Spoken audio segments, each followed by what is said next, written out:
Hello, good morning, my dear students, class 8. Today we will be discussing the second session of chapter number 4, Understanding Laws. Okay, so this is the second session, and we are going to see unpopular and controversial laws. So let us now look at the situation where the parliament passes laws that turn out to be very unpopular. Sometimes what happen, a law can be constitutionally valid and hence legal, but it can continue to be unpopular and unacceptable to people because they feel that the intention behind it is unfair and harmful.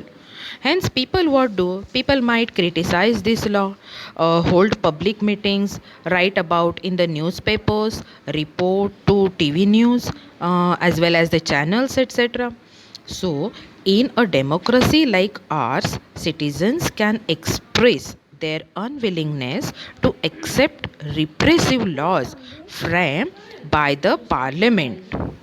For example, various municipal laws on the use of space within municipal limits often makes hawking and street vending legal. Okay, so no one will dispute the necessity for some rules to keep the public space open so that people can walk on the pavements easily.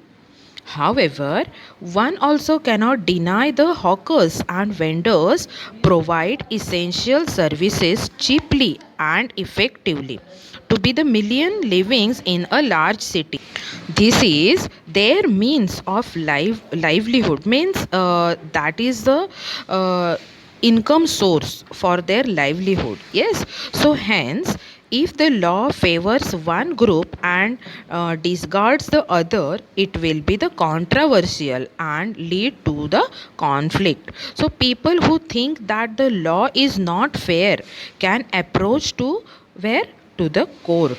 Why? To decide on the issue. So the court has the power to modify or to cancel the laws if it finds that they don't adhere to the constitution. So what happen? The court will decide on that particular issues. Yes, in 7th standard also, as we have read about the sections on the rule of law, Indian nationalists protested and criticized these arbitrary and repressive laws being enforced by the British. So history provides us the several examples of people and communities who have struggled to end unjust laws.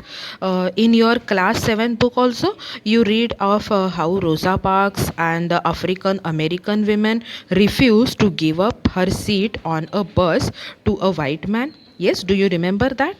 She was protesting the law on segregation that divided up all the public places, including the streets, between the whites and the African Americans. So her refusal was a key event that marked the start of the civil rights movement, which led to the Civil Rights Act in 1964. Yes, we have learned that in 7th standard. So, which prohibited discrimination on the basis of race, religion, or national origin in the USA. You also might have seen the different ways in which citizens can protest. Citizens campaign and show their solidarity. Yes, so the pictures which have been given in your textbook that point to the other ways in which people protest the unjust laws. Yes, so we need to remember that the role as a citizen does not end with electing our representatives. Rather, it is then that we begin to use newspapers and the media to carefully chart the work that is being done by our MPs, yes, members of parliaments, and criticize their actions when we feel it is required.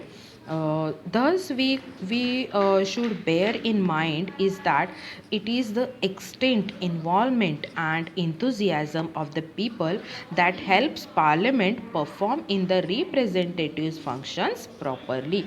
Beta, see now this was about the the the laws of unpopular laws and controversial laws, and how we have to deal with that. This was everything about that. So hope that you have understood the chapter very carefully. Read the chapter thoroughly 2 times. Bye, see you all.